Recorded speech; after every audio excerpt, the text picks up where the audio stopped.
Almonte's Key Food, proudly serving communities throughout Brooklyn, Queens, and Long Island for over 30 years. When you shop Key Food, you'll always find fresh products, great weekly specials, and exceptional personalized service. Visit at any of their Key Food stores at 8235 153rd Avenue, Lindenwood, New York, 935 Rosedale Road, Valley Stream, New York, and 6620 Avenue U, Brooklyn, New York.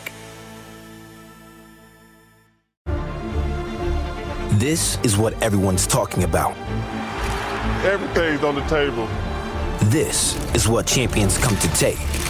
This is what everyone came to see. And the slam! No do-overs. No second chances. No more Mr. Nice Guy. This is winner take all. The NBA Finals continue on ABC and the ESPN app.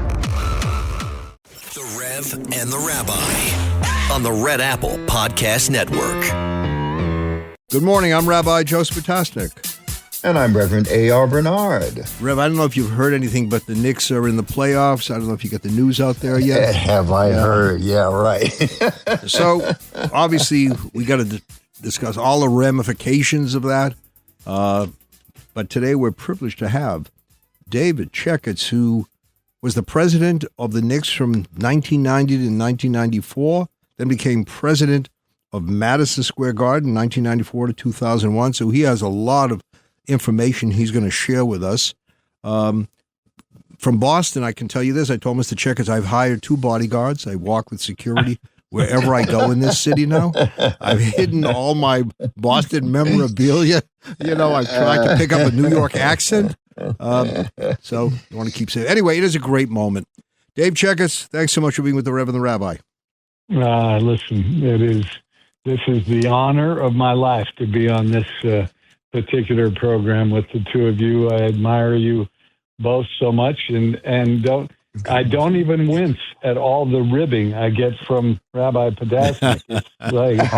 And well deserved. Well deserved. That's what I can tell you. Look, I'm happy for you. I told you, Dave, the other day, once every 53 years. I mean, come on. I support you in this endeavor. Stop.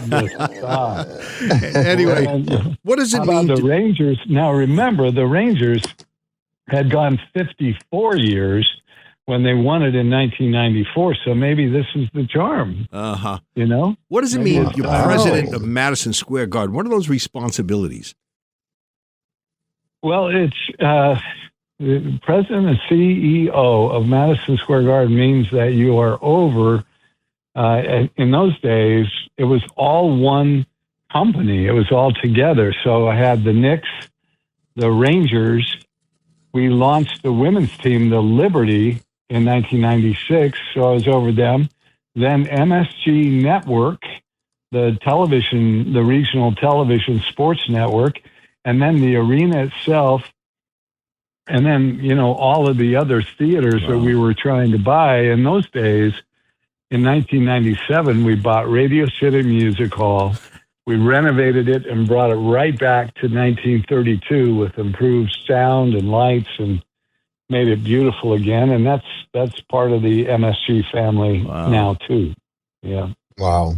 No, that's beautiful. How do you even come into that? I mean, you started out in 1990 as president and then became CEO. So president over the Knicks, right? So that's one thing. But when you became CEO of MSG, now that brings in the hockey teams, right? What else does it bring under your jurisdiction? The women's team, the women's basketball team, the Liberty. That's right. Which, they later sold to the group in Brooklyn. They now play in the Brooklyn arena. But I had graduated from business school. I'd gone to work for a company in Boston. I did live in Boston. I was a Boston sports fan. Now you're talking. I know it's hard to believe because I'm a nice guy, but I was a Boston sports fan. I knew I loved you. Yeah. And then from there, I went to, by the strange set of circumstances, I went to be president and general manager of the Utah Jazz. I was 27 years old when that happened. And I had never run a lemonade stand at that point. So that was a step up for me. But the Jazz were really in bad shape, in bankruptcy. This was in 1983. But I just loved it. I loved rebuilding that team. We drafted Karl Malone. We drafted John Stockton. We built a new arena. We put that club on good ground. And then David Stern, the commissioner of the NBA and dear friend and mentor, who's sadly no longer with us, David asked me to come back and run a division of the NBA called NBA International in 1990. So I moved my family. I had 5 kids at that time. We have 6 total, but we moved our family from Salt Lake City, where I grew up, to New York, and I took over NBA International. And it was only 6 months or so when Dick Evans, who was president and CEO of Madison Square Garden, called and said, "You need to come and help us sort out the Knicks, make the Knicks great again." And I couldn't resist, because that was my team from when I was a boy. I always loved the Knicks, even though my whole neighborhood were Laker fans in Utah. I always loved Red Holzman, the New York Knicks, Clyde Frazier, Bill Bradley, Dave DeBusschere, the Willis Reed, Dick Barnett, all of them. I loved that team. And so when I was offered the job to come and try to sort out how we were going to use Patrick Ewing and make the Knicks great in 1990, I jumped at that. By the way, Dave, can you share a story you told me a while ago that the Knicks would get booed even when they called the timeout? Right. And you initiated something that was, I thought, ingenious. Oh, boy, Joe, you get me in trouble here for all the purist Knicks fans who hated that. So only in the Garden, they had no other entertainment other than basketball. And they actually stood on that as almost self-righteously, as we are here for basketball. Don't bother us with all of the other acts and music and everything else. Just don't do it. But what happened that first year that I came in, I realized that the Knicks had the worst home record in all of the NBA, by far the worst home record. And here they had Patrick Ewing and a fairly talented team, but if you can't win at home, you have no chance. So I went to a game and I watched these players, and there's nothing worse than really getting loudly booed by your home fans. And I had joined in March, so the season was coming to an end, and the team was struggling to finish in the 8th spot. The team would finish in the 8th spot and play the Bulls in the first round. And actually, the first playoff game, the Knicks lost by 41 points in Chicago, which was a playoff record. But when they came home for Game 3, they were so loudly booed. First of all, there was only 6,000 people in the building, and they were so loudly booed that I said, I got to do something about this. I mean, at home, you don't want it. You don't want that, because I watched the look on players' faces. They didn't want to be there. They didn't want to be there on a team that was so bad that they were getting booed by their home fans. So I introduced the Knicks City Dancers, which still are part of the whole act, so that there's a timeout. The team's having a rough time. They're down 10, they're down 12 in the first quarter. Coach calls a timeout, and the crowd, instead of booing, onto the floor comes this high-energy group of women dancers with high-impact music, and no one could hear anybody boo. Brilliant. That's why I did that. Wow. Well, we're going to have to take a break, and we'll come back with more of the Rev and the Rabbi and our incredible guest, Mr. Checketts, and the Knicks and MSG. So stay tuned. We'll be right back.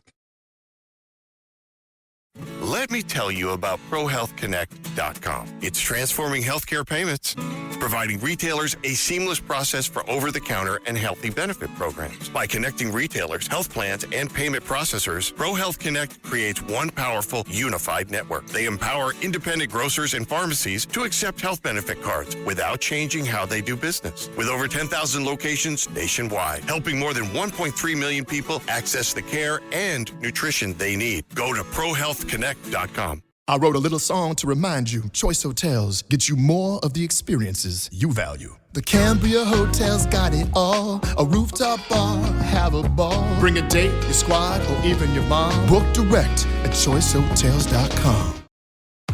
This episode is brought to you by Starbucks. That is fire. Whoa, that's good. This might be the drink of the summer. Okay, I like this one too. I'm rocking with it. Okay. Try it for yourself. Starbucks Refreshers Concentrates are coming home. Find them in the coffee aisle and make it yours.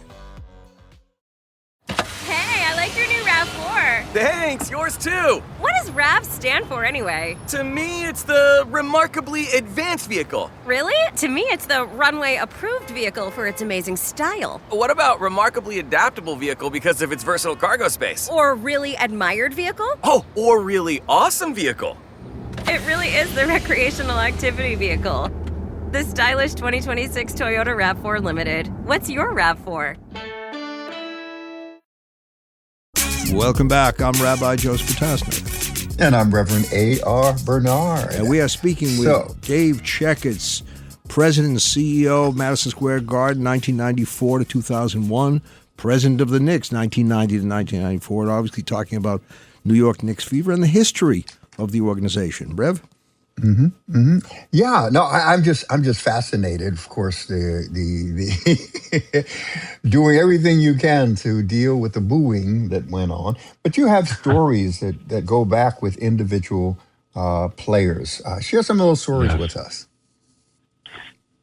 Well, when I first arrived, Patrick Ewing was in his was just finishing the 6th year of his 10-year historic contract that he signed with the team.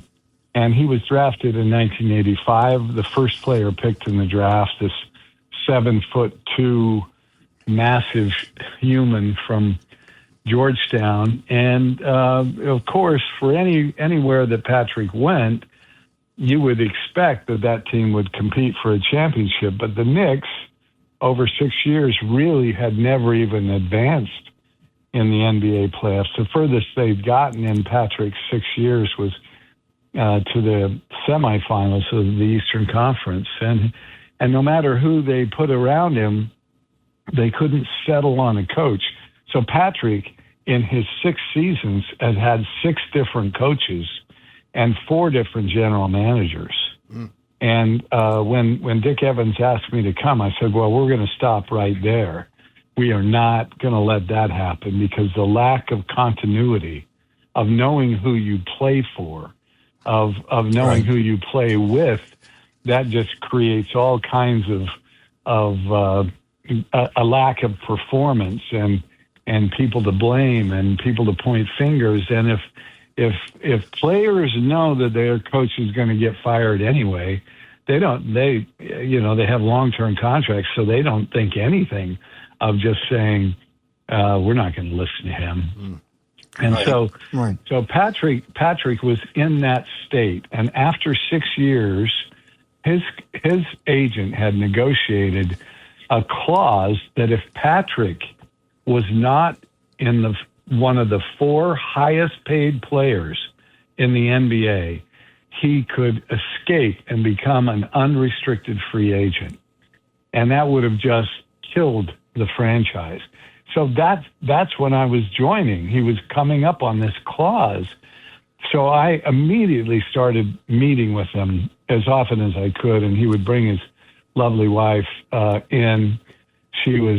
Rita, she was just great, a lawyer, smart, really calm, really a great part of those talks. And I was just saying to Patrick, look, I've just taken over and been on the job only a few weeks, but Patrick, how do we solve this and keep you here? And he said, look, I think there's no question I'm not going to be one of the 4 highest paid players. There's 4 players ahead of me, clearly. And as a free agent, I'm going to look around because I haven't been able to win here. And the only thing I want to do is actually win. And I said, I understand that, but believe me, things are going to change. We're going to have a world-class coach. We're going to have a world-class staff. We're going to put the right people in places, and they will stay there. You're not going to have all of this change that has given you the feeling of instability. And we had all these meetings, and we just became better and better friends. But the reality was, his agent believed that he was not one of the 4 highest paid players, and I absolutely was sure. Because we tested it with all of our lawyers. The one thing I had at the Garden was plenty of lawyers, 17 of them. And so we had tested it with all the legal crew. I was quite sure that he was number 4 in the league and that he would not qualify to become a free agent, even though we would go to arbitration for that. But then I found out that there was a movement underway to take Chris Mullin, New York's own Chris Mullin from St. John's, who was playing for Golden State. Golden State was going to amend his contract toward the end of that season and load more money into his contract, meaning that he would then pass Patrick Ewing, springing Patrick Ewing free to become a free agent, and he would sign with Golden State. And they had already tampered with him.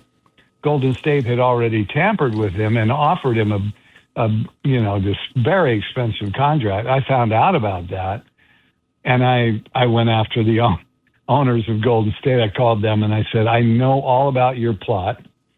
I know if you change Chris Mullin's salary to spring Patrick free, the one thing I have at Madison Square Garden is plenty of lawyers. I'm just telling you, I'm coming after you in interference into a contractual relationship. You're not going to get him. You'll be suing us. I'll be suing you for years and years. So you better think before you do that. Wow. And here's the best part of the story. They still tried to do it, but Chris Mullin found out that they were trying to change his contract just for the purpose of springing Patrick out. And to his credit, I will always love Chris Mullin. He said, I'm not doing that to my hometown of New York. Wow. Not doing that. So, Dave, I want to ask you, you talked about sitting down with Patrick. You're dealing with a lot of egos, people who are well-paid, treated royally, glorified by the fans. How do you deal with that?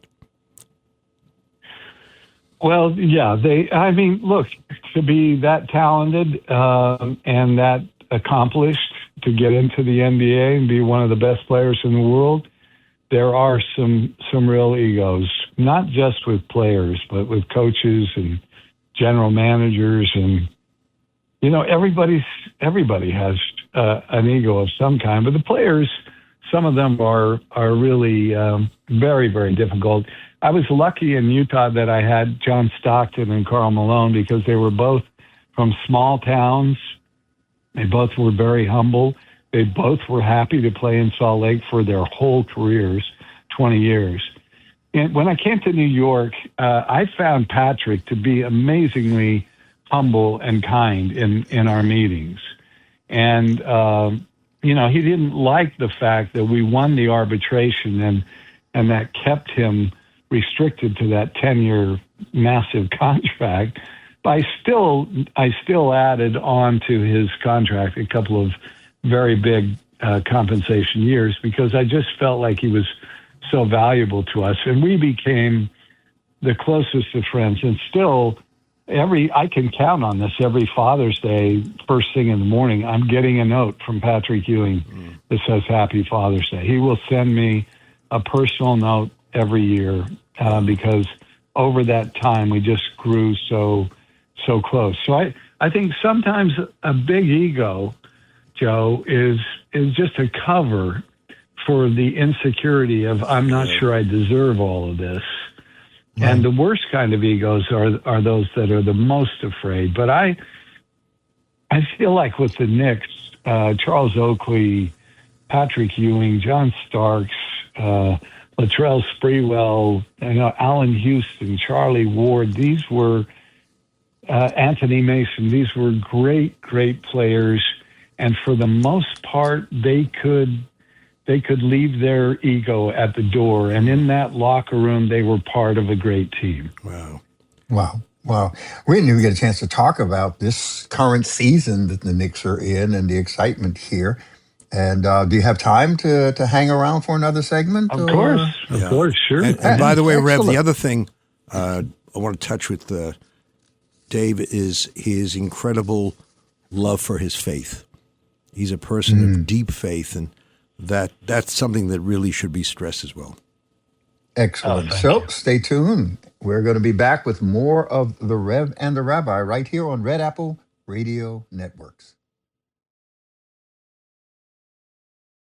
Welcome back. I'm Rabbi Joseph Potasnik. And I'm Reverend A.R. Bernard. We're talking with Dave Checketts, President and CEO of Madison Square Garden, 1994-2001, President of the Knicks, 1990 to 1994.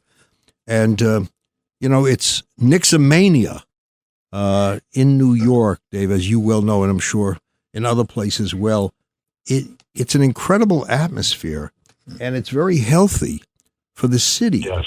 Right? There's something that brings people, and we're so divided in so many ways, but it takes this kind of event to bring people closer together and recognize, well, we're on the same team.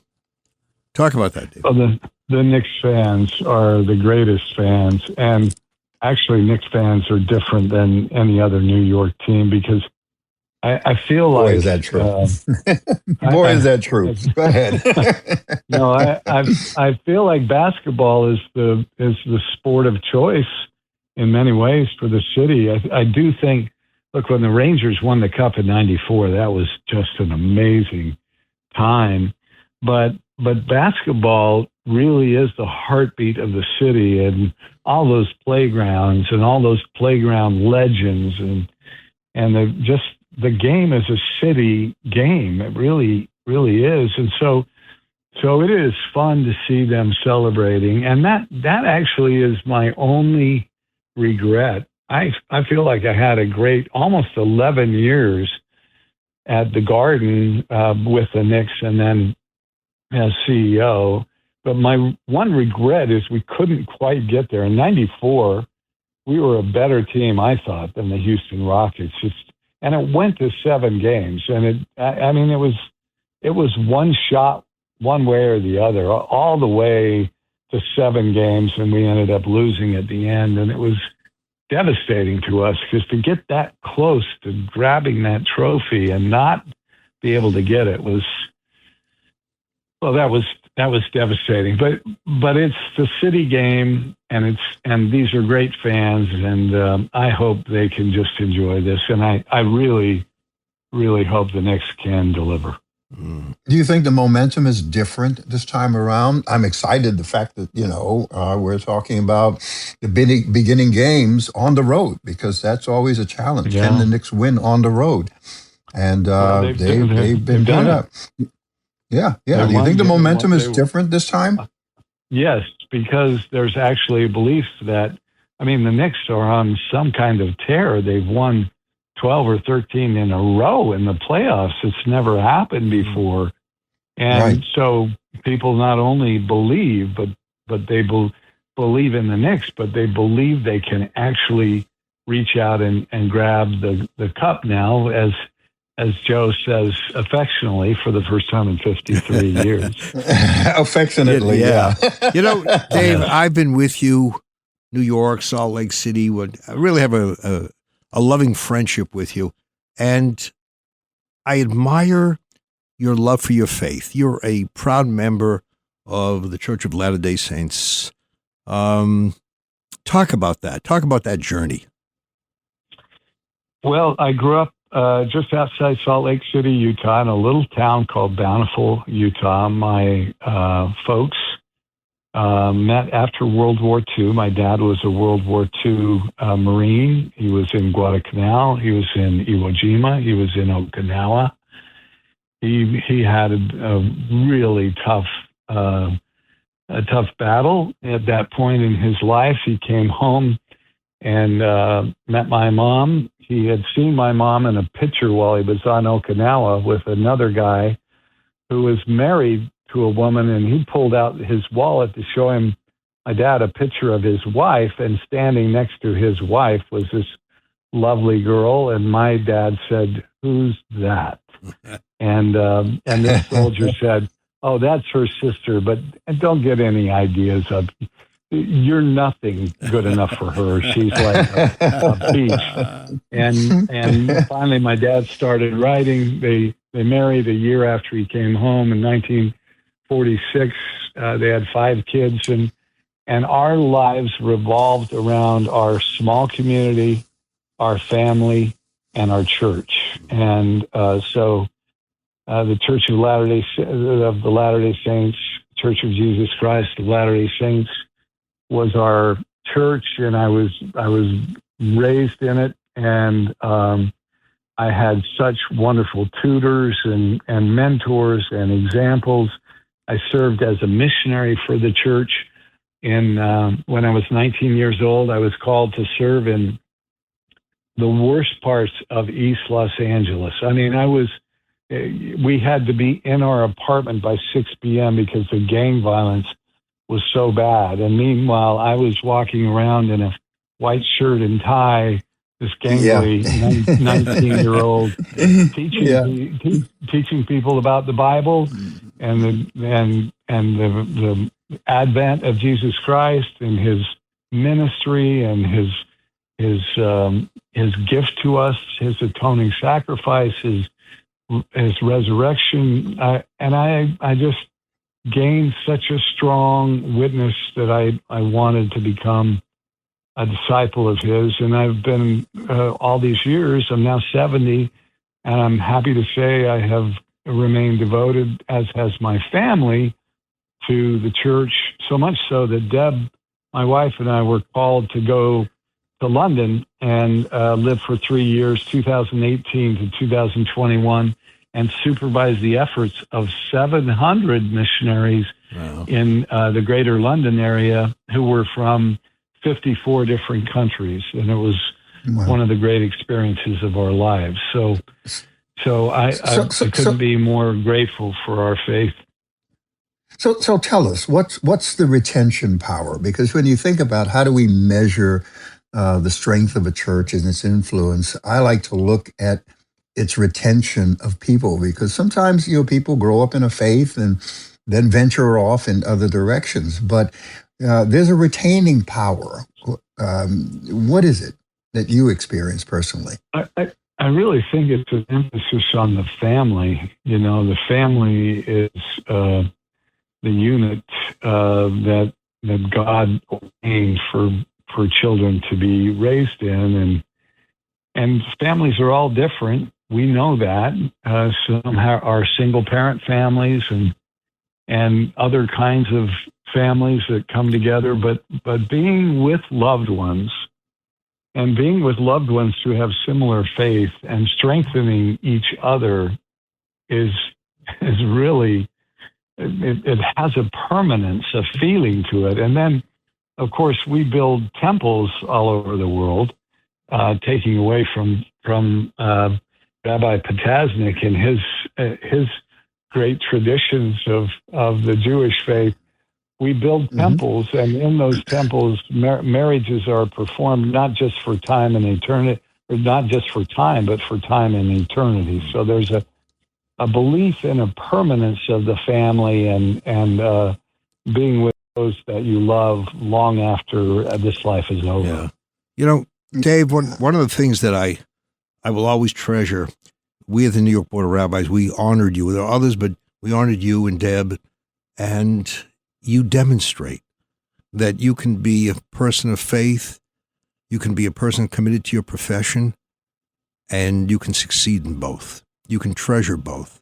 You don't have to hide your identity. And also the relationship you have with people of different faith communities.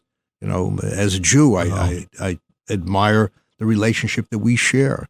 So there's much to be proud of. No, I think to be on with both of you is really special for me because I admire you both so much, Reverend and the Rabbi. It's a great forum for the similarities and not the differences between us, and there's many more similarities, than there are differences. And I just admire you both for all the great work that you do. It's amazing. I'm a big admirer of both of you. It's an honor. We appreciate those kind words, and you have to be intentional. I love what you said about the family. I am now joined the ranks of chiefs. Of course, Rabbi Potasnik was chief before I was. He's chief chaplain for FDNY, and now I'm chief chaplain for NYPD. But I have seniority.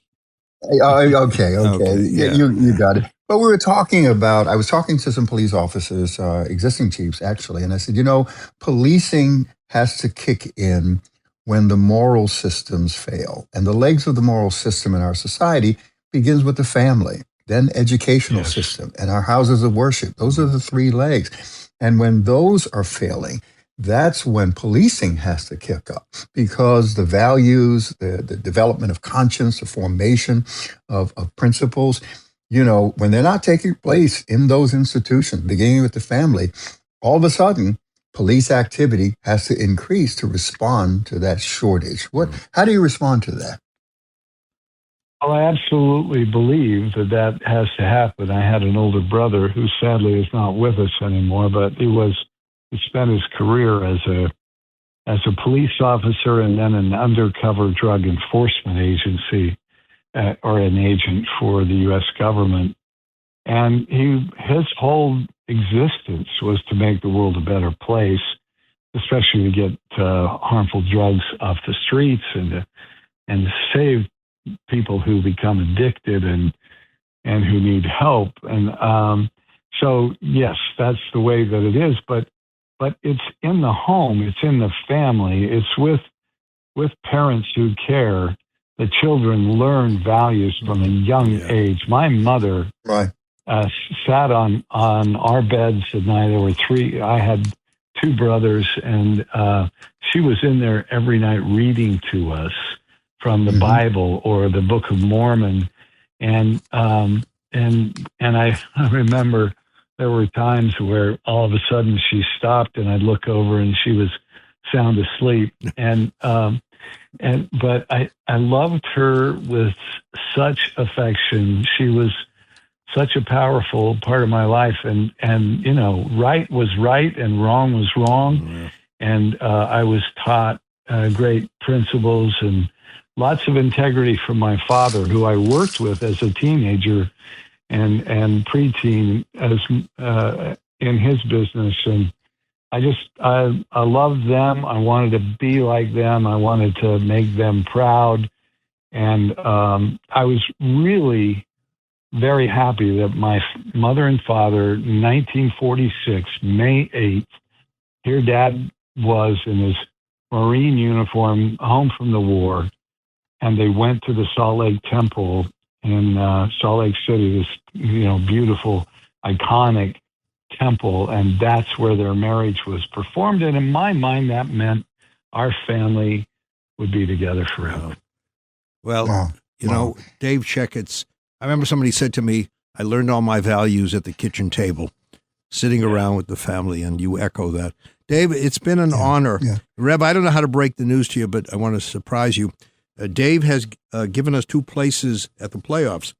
Unfortunately, they're at the watch parties outside of the Garden. But hey, listen, it gets you a little bit closer. Which our congressman approved the watch party. By the way, that was big news this past week. Yeah. All right.